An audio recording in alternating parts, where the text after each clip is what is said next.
রায়গঞ্জের মিশন মোড় এলাকায় আত্মীয়ের বাড়িতে নিমন্ত্রণ খেতে এসে রহস্যজনক মৃত্যুর ঘটনায় ব্যাপক চাঞ্চল্য ছড়ালো এলাকায়। বৃহস্পতিবার ভোরে বাড়ি থেকে কিছুটা দূরে একটি গাছে গলায় ফাঁস দেওয়া অবস্থায় উদ্ধার হয় দক্ষিণ দিনাজপুর জেলার বাউল এলাকার খোয়াই গ্রামের বাসিন্দা গৌর মুর্মুর ঝুলন্ত দেহ।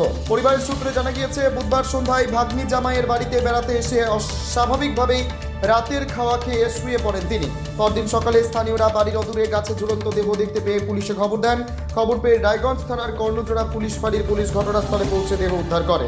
পরে ময়নাতদন্তের জন্য দেহ রায়গঞ্জ মেডিকেল কলেজের মর্গে পাঠানো হয়। পুলিশ সূত্রে জানা গেছে, মৃতের পকেট থেকে একটি সুইসাইড নোট উদ্ধার হয়েছে। যদিও কী কারণে তিনি এই চরম সিদ্ধান্ত নিলেন তা এখনও স্পষ্ট নয় বলে পরিবারের দাবি। এ বিষয়ে মৃতের আত্মীয় কি জানাচ্ছেন শুনে নেওয়া যাক। কালকে নর্মালি সন্ধ্যায় এসেছিল আমাদের বাড়িতে কুটুমতালি খাইতে।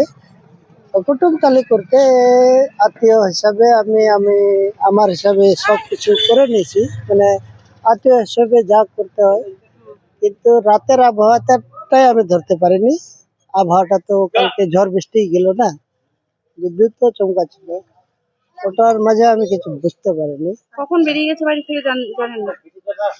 অবশ্যই জানি, মিনিমাম রাত দুটোয় একবার বেরিয়েছিল এমনি শৌচালয় করতে, তারপর আমার খেয়াল হয়নি, তারপরে ঘুমিয়ে গেছি। তারপর 4:30-5টা নাগাদ বিছানায় পাইনি। আমি ভাবছি নিশ্চয়ই এরকম যেমন বর্তমান যুগে পথ চলাফেরা করে যেন অনুশীলন করতে হয়, অনুশীলন যেমন স্বাস্থ্যর ক্ষেত্রে ভালো। তো ভাবছি সকালের মানে হাঁটাহাঁটি করতে গেছে বাইরে। তো কখন জানতে পারলেন যে ফাঁসি দিয়েছে? 5:30টার পর আমি নাগাদ একটু ওটা বাড়ি থেকে কতটা দূর? মিনিমাম 100 মিটারের দূর হবে। ফরেস্ট এরিয়া আছে আমাদের ওখানে, একটু ছোট মোটো। বাড়িতে কোনো ঝামেলা বা কিছু ছিল? না, কোনো ঝামেলা ছিল না। খালি ঝামেলা ছিল কি ছিল না ওটা তো পকেট থেকে তো একটা সুইসাইড নোট পাওয়া গেছে, কি বিষয়ে সেটা জানেন না? সুসাইড নোটটা আমি খালি এমনি পেপারে ধরে রেখেছিলাম, সামান্য পড়তে পারিনি কি লেখা ছিল কি না। কিন্তু সুসাইড নোট তো পাওয়া গেছে, ওটা তো আমারও খবর আছে। তো কি লেখা ছিল বা কি কারণে মারা গেছে সেটা আপনি জানেন না? সেটা অক্ষরে তো আমি পড়লে তো বলে যেতে পারতাম, অক্ষরে পড়ে নেই এখনো। কোনো রকম কোনো বলেছিল যে বাড়িতে কোনো পারিবারিক সমস্যা হচ্ছে, ওনার স্ত্রীকে নিয়ে কোনো সমস্যা হচ্ছে কিছু? না, সেরকম আমাকে কোনো ওনার অভিজ্ঞতা। স্ত্রীর সাথে যে সমস্যাটা, তো কি বিষয়টা কি ছিল জানা আছে? না, স্ত্রী সম্পর্কে আমার কোনো ধারণা নেই, কেননা আমি গত 12 বছর ধরে বাইরে আছি। আমি ইদানিং এসেছি, এর মধ্যে এরকম ঘটনা হয়েছে। কতদিন হলো ওনার বিয়ে হয়েছে?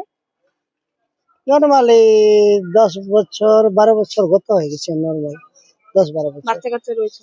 নিশ্চয় আছে। তো এখন কি ওনার স্ত্রী আছেন না চলে গেছেন অন্য কোথাও? না, স্ত্রী আছে। থানা কোথায় পড়ে? ঘটনার তদন্ত শুরু করেছে পুলিশ। অস্বাভাবিক মৃত্যু ঘিরে এলাকায় তীব্র চাঞ্চল্যের সৃষ্টি হয়েছে। রায়গঞ্জ থেকে বিশেষ প্রতিনিধি রিপোর্ট, টাইমস 14 বাংলা। মুখের উজ্জ্বলতা হারিয়ে গেছে, স্পট পড়ে গেছে, ব্রণ ভর্তি, তাই আর দেরি না করে আজই আসুন রায়গঞ্জের চণ্ডীতলায় হেলথ প্লাস মাল্টি স্পেশালিটি ক্লিনিকে এবং এখানে পান অভিজ্ঞ ডাক্তার দ্বারা ফ্রি স্কিন টেস্ট। আরো বিস্তারিত জানতে যোগাযোগ করুন 9674895169 এই নম্বরে।